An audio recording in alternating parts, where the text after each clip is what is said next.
So you've probably heard the saying before, build it and they will come. And in this video, I want to talk about how it relates to the idea of manifestation. And I'm going to reference the movie Evan Almighty, which I know is based off of Noah and the Ark, but just for the sake of this video, we'll use that movie since I know more people have likely seen that.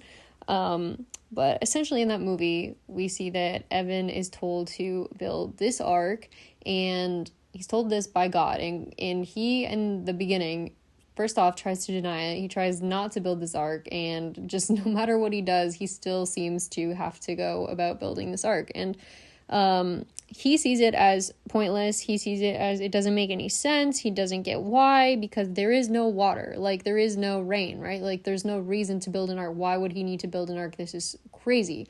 But it's funny because, like, in this process, God starts giving him all the tools that he needs to build this ark regardless. Like, he keeps providing him with all these things. And he's like, I just don't get it. This doesn't make any sense. And all he wants to do is do well at his job, right? You see him in the beginning of the movie, even saying affirmations to himself. Like, he wants to just have a certain role in his job. He wants to be seen a certain way in his life.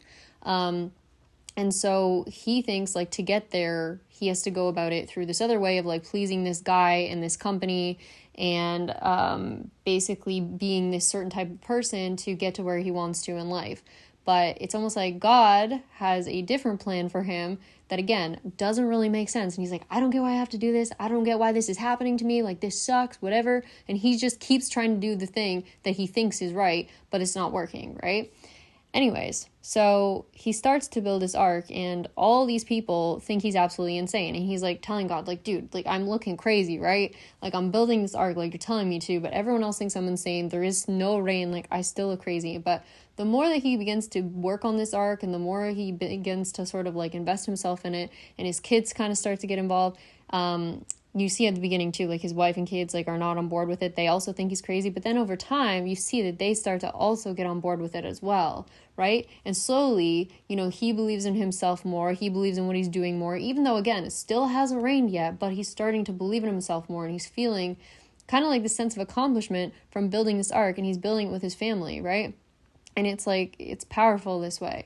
And anyways, then later on in the movie, you see how, like, all these people still doubting him, still no rain, and he's telling them there's gonna be rain, and, like, I know there's something coming. And the reason he's saying this is because he feels it. He feels it so strongly inside of himself. He's become this character that can hold this big vision already. And what I mean by hold the vision is he's created this ark. The ark is the symbolic representation of building this vessel that can hold the liquid that's going to be poured into it, that can hold the you could say, like, the gift that's going to be poured into it. It's like you first create the foundation for the thing that it's going to hold. Like, for example, or you build the tree that the bird can land in, right? What's happening to you when you affirm for something and then all of a sudden your life starts falling apart and these weird things start happening?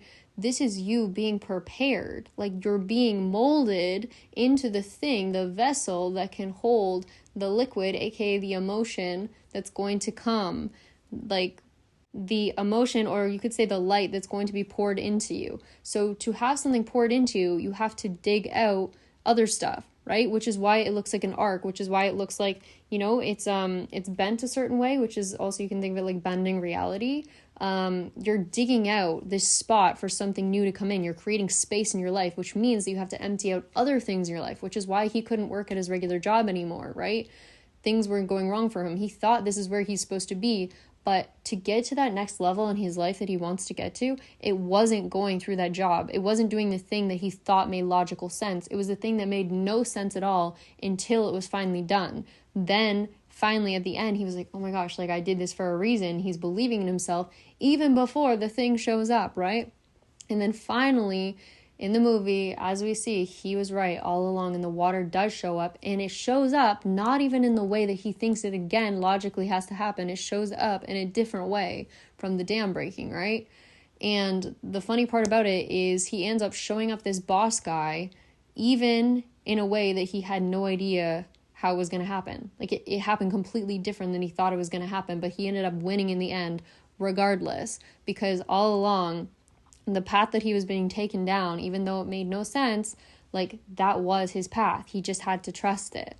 The arc, again, it is the bending of reality. It is the creating of space for the thing that is going to fill your vessel. You create the space. You become the thing that can hold what it is that you could say God or source of the universe is going to give you before it even happens. You are being prepared. You're being cleared out so that you can hold that new thing inside of you, right? Because there's also this example in, I think it's the movie 2012, where this guy that's meditating on a mountain, this younger guy, he asks him some question about meditation and stuff, and he says something like, he shows him a cup, he keeps pouring liquid into it until it overflows, and the kid's like, what are you doing? Like, it's full. And he's like, see, like, you have to be empty before you can receive something new, or something like that, right? Like, if you're already overflowing with something, then nothing new can be poured into you. Like, you have to empty your cup before you can receive something new. And so this is exactly what's happening when you feel that release, when you feel all these crazy things happen in your life, when you're being asked to do something that makes no sense. You're like, why am I doing this? Like, I have no idea. This is weird. And you kind of fight the process too, just like Evan does in the movie. But eventually it will all make sense. Like, eventually you're going to be the one that feels it so intensely inside of yourself that when that thing shows up, it's just, you're already there. You're waiting for it. It's like your cup is there, it's empty, and you're just waiting for the water to fill it. Like, you know? And so that is the true story, honestly, of Noah and the ark. And the other thing that I do want to acknowledge as well is look in the movie how all of the animals and all the people get on the boat too. The reason this happens is because this vision is bigger than Evan's life originally. It is big enough that is become bigger than all of the people around him who doubted him. It means that all of these people who once doubted him are smaller than him. They are able to fit inside of his vision, of his vessel now. This is what happens with you. All the people that doubt you, all the people that pull you down, they are your fuel that bring you up in the end. Because look what happens. They're all on the outside not believing in him, but then the moment the water comes, they rush inside. It's just like osmosis or something, or changing the charge, the polarity of something. They all rush inside to the center, right? And now they need him, and so now they're all looking up to him, and he becomes the one in charge, the leader, versus before, he was kind of like the lowest one. This is also like the Bible says, the first becomes the last becomes the first, something like that. It's the same idea. Things flip, tables are turned. And this is what happens. He turns the belief of all of these people in a matter of minutes because they all of a sudden see that he was right all along.